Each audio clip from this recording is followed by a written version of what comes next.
Hello everyone. आज हम लोग पब्लिक एडमिनिस्ट्रेशन के इवोल्यूशन के बारे में पढ़ाई करेंगे। पब्लिक एडमिनिस्ट्रेशन को अगर हम देखें तो इसको हम लोग दो टाइप से इसको हम समझ सकते हैं। फर्स्ट है affairs of government. Public administration क्या है? एक तरीके से पब्लिक एडमिनिस्ट्रेशन है सरकार जो काम करती है ना, वो होता है पब्लिक एडमिनिस्ट्रेशन। दूसरे तौर पे अगर हम देखें तो ये एक डिसिप्लिन भी है। डिसिप्लिन एक सब्जेक्ट है जो पढ़ाई का सब्जेक्ट है।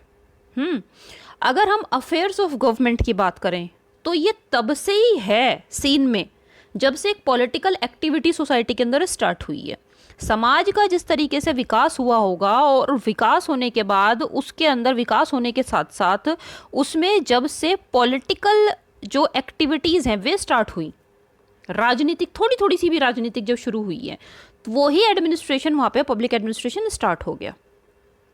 अगर हम फील्ड ऑफ स्टडी की बात करें कि ये एज ए डिसिप्लिन एक जैसे एक सब्जेक्ट को जब हम पढ़ते हैं तो वो जो पढ़ाई है वो सब चीज़ें उसके प्रिंसिपल्स ये सब चीज़ें ये कब फॉर्म में आई?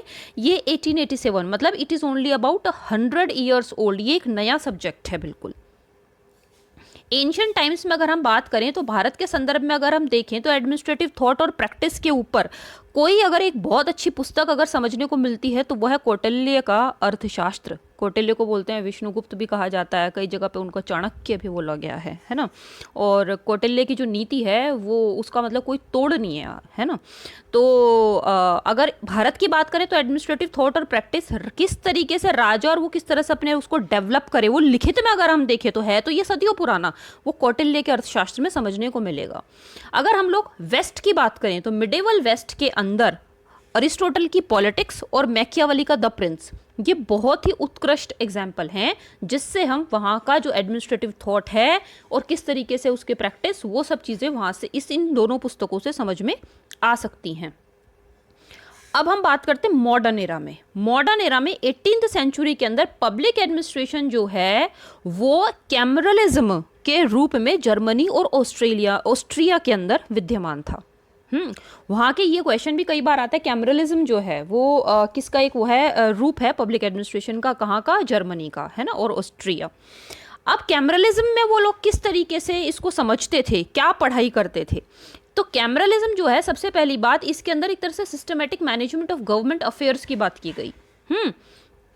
सरकार के जो कार्य हैं उनको किस तरीके से व्यवस्थित ढंग से किया जा सकता है, उसका प्रबंधन किया जा सकता है, कैमरलिज्म में ये चीज़ थी। दूसरी चीज़ इसमें रिसर्च की गई पब्लिक एडमिनिस्ट्रेशन के कई सारे टॉपिक से रिलेटेड, है ना, जैसे ट्रेनिंग हुआ, है ना। और इसका फ़ायदा क्या कि जो भी लोक सेवक हो वो लोक सेवक तब बनाया जा सकता है या उसको और अच्छा कैसे बनाया जा सकता है जब उसकी एक बहुत अच्छी तरह से ट्रेनिंग हो, जो है ना। ट्रेनिंग किस चीज़ में हो? पब्लिक एडमिनिस्ट्रेशन के अंदर उसकी ट्रेनिंग हो। सही है। नेक्स्ट देखते हैं। नेक्स्ट है इसमें पब्लिक एडमिनिस्ट्रेशन के स्ट्रक्चर्स। तभी तो ट्रेनिंग होगी ना जब आपके हमें ये पता होगा कि पब्लिक एडमिनिस्ट्रेशन है और वो है कैसे, उसके कुछ प्रिंसिपल्स हैं, उसके कुछ थॉट्स हैं, ठीक है, उसका स्ट्रक्चर क्या है गवर्नमेंट का, ठीक है ना, प्रोसीजर क्या है काम करने के तरीके का। इसके ऊपर उस पर एक बहुत अच्छी तरीके से स्टडी की शुरुआत हुई। और इसके अगर हम कैमरलिज्म के थिंकर की बात करें तो जॉर्ज जिंके ये एक कैमरलिज्म के, इन्होंने कैमरलिज्म को बहुत वहाँ पे एक प्रोटैगनिस्ट हैं ये, है ना, इन्होंने बढ़ावा दिया था। अगर पब्लिक एडमिनिस्ट्रेशन के हम मीनिंग और उसके स्कोप की एक पुस्तक के रूप में बात करें 18th सेंचुरी के बाद, ठीक है ना, मतलब एज ए डिसिप्लिन वो किस तरीके से आज जो पब्लिक एडमिनिस्ट्रेशन हम पढ़ रहे हैं ये उसकी हम शुरुआत समझ रहे हैं कि किस तरीके से एज ए डिसिप्लिन के रूप में पब्लिक एडमिनिस्ट्रेशन हमारे सामने आया है। तो एज ए डिसिप्लिन के रूप में पब्लिक एडमिनिस्ट्रेशन की मीनिंग और स्कोप की जो शुरुआत जो हुई है वो हैमिल्टन की बुक थी द फेडरलिस्ट, उसमें उन्होंने शुरुआत में लिखा था। हाँ, लेकिन आप इसको एक पब्लिक एडमिनिस्ट्रेशन की पुस्तक नहीं बोलोगे। यहाँ पे उन्होंने उसकी शुरुआत करी है, पब्लिक एडमिनिस्ट्रेशन के डिसिप्लिन की शुरुआत उन्होंने करी है, उसमें उन्होंने उसका मीनिंग और स्कोप को समझाया था। अब हम लोग देखते हैं स्टेजेस पब्लिक एडमिनिस्ट्रेशन की। देखिए आज जो पब्लिक एडमिनिस्ट्रेशन है जिस रूप में है वो 5 चरणों से होकर गुजर रहा है, या ये कहिए कि 5वां चरण उसका भी चल रहा है। करेक्ट। फर्स्ट जो स्टेज आती है पब्लिक एडमिनिस्ट्रेशन की वो आती है पॉलिटिक्स एडमिनिस्ट्रेशन डाइकोटोमी। राजनीति एवं प्रशासन का द्वंद्व इसको बोला जाता है। और ये स्टेज शुरू हुई 1887 से लेके 1926 तक। देखिए पब्लिक एडमिनिस्ट्रेशन, जैसे कि अभी भी अगर हम यूपी की बात करें, है ना, या कुछ और अन्य स्टेट्स की, तो public administration is a part of political science discipline. BA final के अंदर पब्लिक एडमिनिस्ट्रेशन का एक पेपर होता है पॉलिटिकल साइंस में। और जब एमए करते हैं पॉलिटिकल साइंस में तो उसमें भी पब्लिक एडमिनिस्ट्रेशन पढ़ाया जाता है। ऐसे ही ये डिसिप्लिन के रूप में 1887 तक चल रहा था as a part of political science, सही है।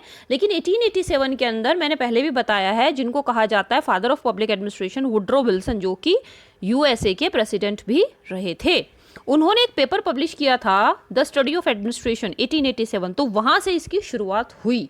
और जब शुरुआत हुई तो द्वंद्व कैसे, द्वंद्व सबसे पहला ये हुआ कि इसको हम डिटेल में एक स्टेज बाय स्टेज हम लोग इसको ना डिटेल में किस तरीके से आया उसको एक एक उस पर मैं अलग वीडियो बनाऊंगी। तो ये पहला वीडियो है एक तरह से जिसमें आप बेसिक चीज़ों को समझ सकते हैं। तो थोड़ा थोड़ा सा मैंने इन स्टेजेस के बारे में बताऊंगी।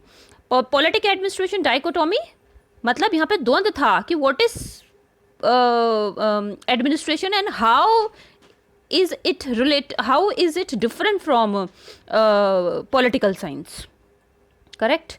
Next is principles of administration from 1927 to 1937। इस दशक के अंदर 1927 से लेकर 1937 में जो प्रशासन के जो सिद्धांत हैं उनका विकास किया गया। डिटेल में हम लोग अलग वीडियो में देखेंगे। फिर आता है स्टेज 3। स्टेज 3 में क्या हुआ, 1938 से लेकर 1947 तक ये स्टेज चली, है ना, ऑलमोस्ट 10 ईयर्स। इसमें क्या हुआ, अब जब प्रिंसिपल्स आ गए तो उसके बाद चैलेंज शुरू हुआ, क्योंकि जो पॉलिटिकल साइंस के थिंकर थे या कुछ अलग थिंकर थे उन्होंने उसको चैलेंज किया कि ये जो आपने जो प्रिंसिपल्स बताए हैं ये क्या सही हैं और क्या गलत हैं, है ना। तो उसको चैलेंज किया गया। उसके बाद आता है जब चैलेंज हो गया, तो चैलेंज होने के बाद इसको आप ये देखें, ऐसे समझिए, शुरुआत हुई तो डाइकोटोमी होगी। डाइकोटोमी अब आप साबित कैसे करोगे एडमिनिस्ट्रेशन है, तो क्या हुआ, जो पब्लिक एडमिनिस्ट्रेशन के थिंकर थे उन्होंने उसके कुछ सिद्धांत बना दिए। अब जब सिद्धांत बन गए तो जो बेसिक जो और थिंकर होंगे पॉलिटिकल साइंस के वो चैलेंज करेंगे ना, सिंपल सी बात है, उन्होंने चैलेंज किया। अब जब चैलेंज हो गया तो उसके बाद का जो आया 1948 से लेकर 1970 तक क्राइसिस ऑफ आइडेंटिटी हो गया उसका, है ना। मतलब उसकी आइडेंटिटी जो एक डिसिप्लिन के रूप में थी उसमें कमी आई कि वाकई में क्या एडमिनिस्ट्रेशन है, क्योंकि चैलेंज कर दिया ना, तो क्राइसिस ऑफ आइडेंटिटी हो गया। और उसके बाद 1971 से लेकर आज तक इसका जो एक अलग जो 5वां चरण है वो किस तरह से चल रहा है, पब्लिक पॉलिसी पर्सपेक्टिव। तो पब्लिक एडमिनिस्ट्रेशन को जो लोक नीति का जो दृष्टिकोण है उसके द्वारा समझाया गया कि जो गवर्नमेंट अफेयर्स हैं वो किस तरीके से इम्पोर्टेंट रोल प्ले करते हैं पब्लिक एडमिनिस्ट्रेशन को एक डिसिप्लिन बनाने में, हैं। तो इस तरीके से ये पूरा विकसित हुआ है और अभी भी ये एक इवोल्यूशनरी फेज में है। तो इन जो स्टेजेस हैं जो मैंने अभी बहुत ही छोटे रूप में बात करी है, इनको हम लोग डिटेल में नेक्स्ट वीडियोस के अंदर को समझेंगे। आई होप जिस तरह से इसकी शुरुआत हुई है वो आपको समझ में आया होगा। अगर आपको वीडियो अच्छा लगे तो कमेंट ज़रूर कीजिएगा। Thank you so much. Stay healthy and safe.